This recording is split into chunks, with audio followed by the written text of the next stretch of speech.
코로나19가 정점에 달했을 때 기억하십니까?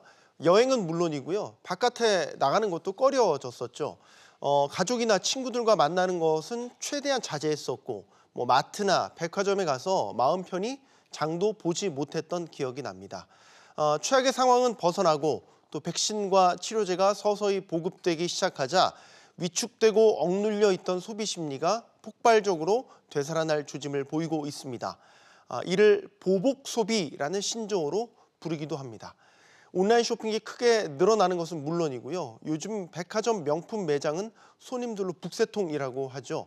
여행사들도 해외의 여행 상품을 다시 출시하는 등 깨어나는 여행 수요의 대비를 시작했습니다.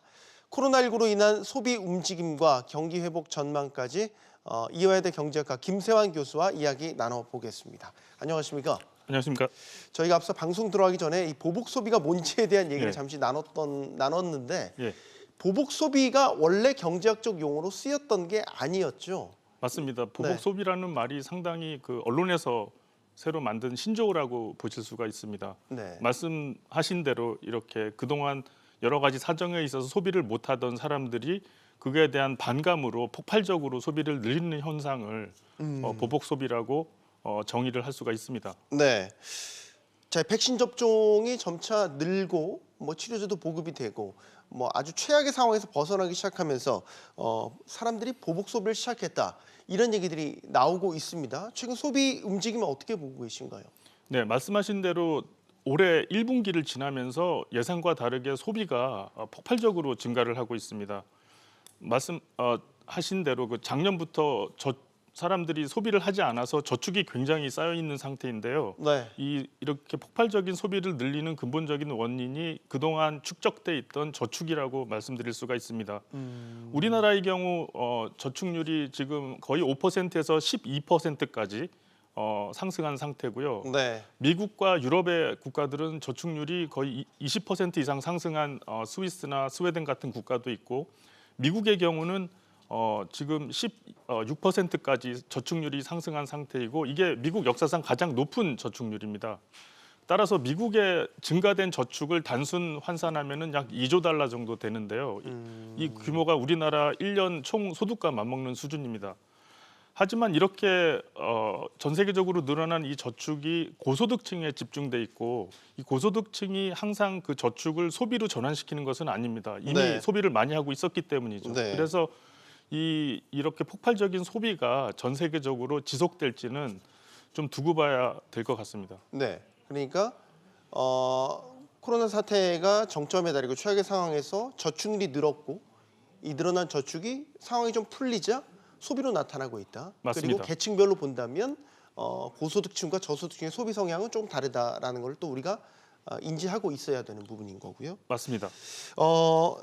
우리가 언택트라고 하지 않습니까? 저희가 언제부턴가 경제 통계를 볼 때 예전에는 그렇게 중요하지 않게 생각했던 게 온라인 쇼핑 부분이었어요. 네. 근데 우리나라에서도 이 기획재정부가 온라인 쇼핑 통계청 발표로 나오는데, 이제는 언택트 시대가 되면서 온라인 쇼핑 움직임을 매우 주시하고 있거든요. 많이 늘었어요. 알고 계시죠? 네. 이런 것만 봐도 소비가 살아나고 있다라는 걸로 알 수 있는 대목 아니겠습니까? 맞습니다. 코로나 이전에는 백화점이나 마트가 이제 소비 생활의 중심지였지만, 이제는 말씀하신 대로 온라인 소비를 통해서 많은 사람들이 재화를 구입을 하고 있습니다.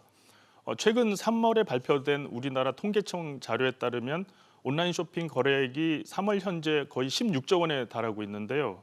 전년 대비 2020년 3월 대비 무려 26%나 증가한 수치입니다. 특히 온라인 쇼핑을 통해서 대표적인 소비재인 음식료품과 그리고 가전 전자제품이 30% 이상 성장하면서 전체적으로 우리나라 소비가 살아나고 있다고 판단해 볼 수가 있습니다. 이에 더해서 최근에 KDI가 발표한 소매 판매 자료를 보면 소매 판매 증가율이 2월 현재 전월 대비, 그러니까 올해 1월 대비 8.4%나 증가한 모양을 보여주고 있습니다. 이게 거의 코로나 사태 이후 가장 소비가 급등한 수치인데요. 네. 따라서 전체적으로 소비가 살아난다고 판단을 해볼 수가 있습니다. 코로나가 심했던 때는 나가서 소비를 못 하니까 장보기도 힘들었던 그런 시절에는 가정 안에서 모바일이나 PC를 통해서 쇼핑을 하기 때문에 온라인 쇼핑, 즉 전자상거래 업체들이 매출이 많이 늘었다고 하면 상황이 조금 호전되자 최근에는 백화점 매출이 급격하게 늘었다고 해요. 뭐 명품 매장 앞에는 줄을 서서 매장 네. 안으로 들어가는 사람들이 진을 치고 있다. 이런 모습도 자주 보게 되는데 백화점 매출이 크게 늘어나고 있다는 건 저희가 어떻게 봐야 되겠습니까? 네, 말씀하신 대로 백화점이 코로나 사태 이전부터 온라인 매출이 늘면서 백화점 업계가 상당히 고전을 했습니다. 네. 하지만 이제 코로나 사태로 이후에 더 백화점 업계가 고전을 하였었는데요. 작년에 3대 백화점 업체의 영업이익이 700억 원으로 네. 전년 대비 무려 80%나 감소를 하였습니다. 하지만 올해 들어서 명품 소비나 이런 보복 소비가 확충되면서 3대 백화점 백화점 회사들의 1분기 영업이익이 2,500억에 달하고 있습니다. 네. 즉 올해 1분기 3대 백화점 영업이익이 작년 한 해 백화점 이익의 3배를 넘고 있는 상황입니다. 특히 명품뿐 아니라 준내구재라고 하는 옷이나 그 신발에 대한 매출도 백화점에서 꾸준히 늘고 있어서 네. 백화점의 호황이 상당히 오래 지속될 것으로 보이는 면이기도 합니다. 네.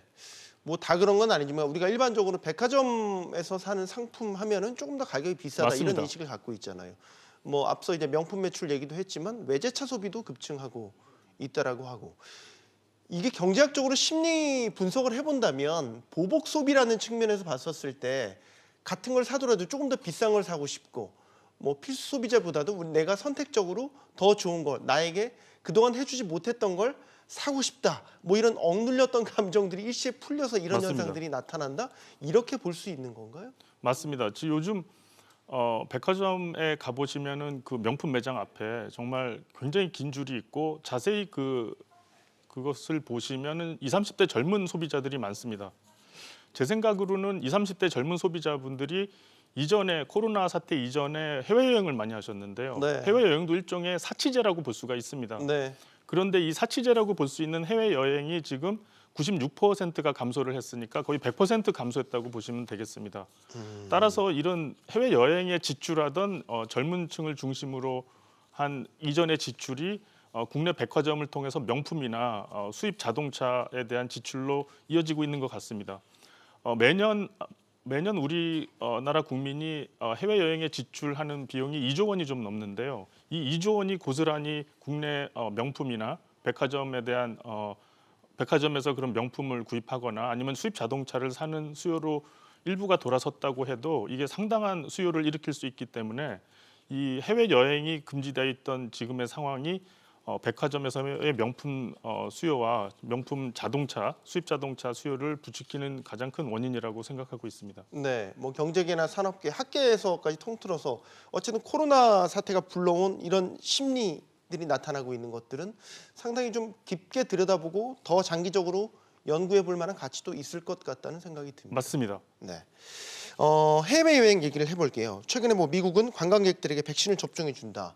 뭐 이런 얘기까지 들려오고 있습니다. 그러니까 해외여행이 문을 닫았다가 이제 슬슬 다시 문을 열고 기지개를 펼 조짐을 보이고 있거든요. 우리가 여행 수지 매년 적자였는데 뭐 코로나 때문에 흑자로 돌아섰지 않습니까? 맞습니다. 다시 곧 적자로 돌아설 날이 머지 네. 않았다 이런 생각도 들게 네. 되는군요. 근데 우리나라 사실 코로나 백신 접종 속도가 너무나 늦다 보니까 주변에 미국의 알래스카나 미국의 뉴욕에 가서 여행 가는 김에 백신을 맞고 오겠다는 분들이 상당히 계시는데요. 결국 해외여행이 자유화되는 시기는 백신 접종 속도에 달려 있다고 보실 수가 있습니다. 현재 우리나라는 전 국민의 약 7% 조금 넘는 수준에서 백신 접종이 이루어지고 있는데요. 결국 이렇게 낮은 접종 속도 때문에 해외여행 자유화가 아주 빠른 시기에 돌아올 것 같지는 않습니다. 하지만 올해 하반기로 진행되면서 백신 접종 속도가 빨라진다면 해외여행 기대가 높아지고 실제로 해외여행이 이루어질 수도 있을 것 같은데요. 그렇게 되면 지금까지 우리가 말씀드렸던 보복 소비나 명품 수요나 그리고 백화점 업계의 호황이 상당히 빨리 차갑게 식을 수도 있습니다. 네.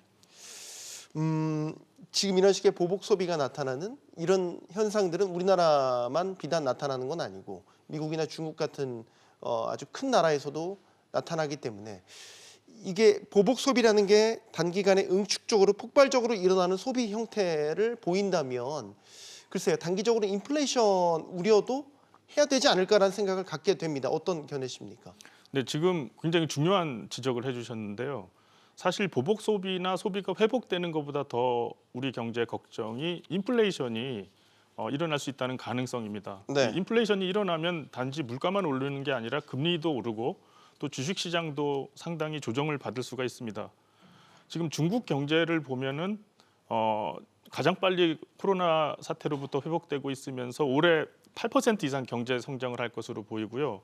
특히 올해 1분기에는 무려 18% 이상 전년 1분기 대비 성장을 하였기 때문에 이런 폭발적인 성장세가 올해와 내년에 계속될 것으로 예상이 되고 있습니다. 네. 더욱이 지금 원유나 구리와 같은 아주 산업에 중요한 원자재 가격이 급상승을 하고 있고 원유 가격은 코로나 이전 가격을 이미 회복해서 $66 배럴당 이미 올라섰고 구리 가격은 작년 최저치 대비 거의 2배가 올랐습니다. 따라서 이렇게 되면 원자재나 그 식료품, 그 콩이나 뭐 밀 같은 가격이 장기적으로 상승하는 슈퍼 사이클에 들어서면 우리나라는 이런 물품 원자재를 100% 수입하는 나라이기 때문에 네. 상당한 인플레이션 압력도 받고 금리 인상 압력도 받을 수밖에 없는 상황이 전개될 수가 있습니다.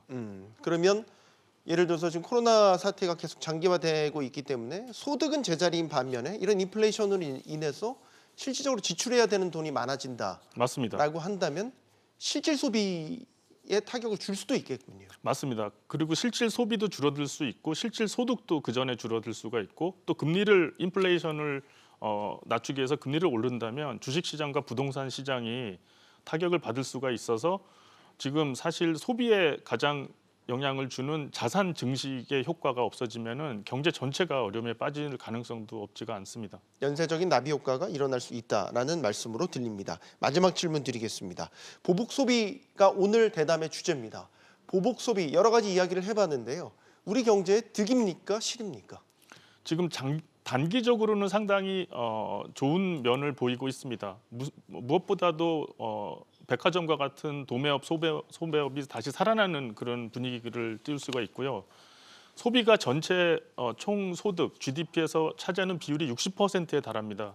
즉 정부가 아무리 돈을 쓰고 기업이 아무리 투자를 하더라도 국민들의 일반 소비가 살아나지 않으면 경제는 결국 살아나지를 못합니다. 네. 그런 면에서 이렇게 보복 소비라도 단기적으로 소비가 증가하는 것은 상당히 소득 증가, 경기 회복에 좋은 효과를 줄 수가 있는데 결국 말씀하신 대로 소비를 받쳐주는 것은 소득이기 때문에 경기가 안 좋아서 소득이 증가가 되지 않는다면 보복 소비는 길게 가지 못하는 단기적인 현상에 그칠 수도 있습니다. 알겠습니다. 보복 소비 오늘 이야기 나눠봤는데 어감이 좋지는 않다는 생각을 맞습니다. 하게 됩니다. 여기까지 듣겠습니다. 김세환 교수와 이야기 나눠봤습니다. 감사합니다. 감사합니다.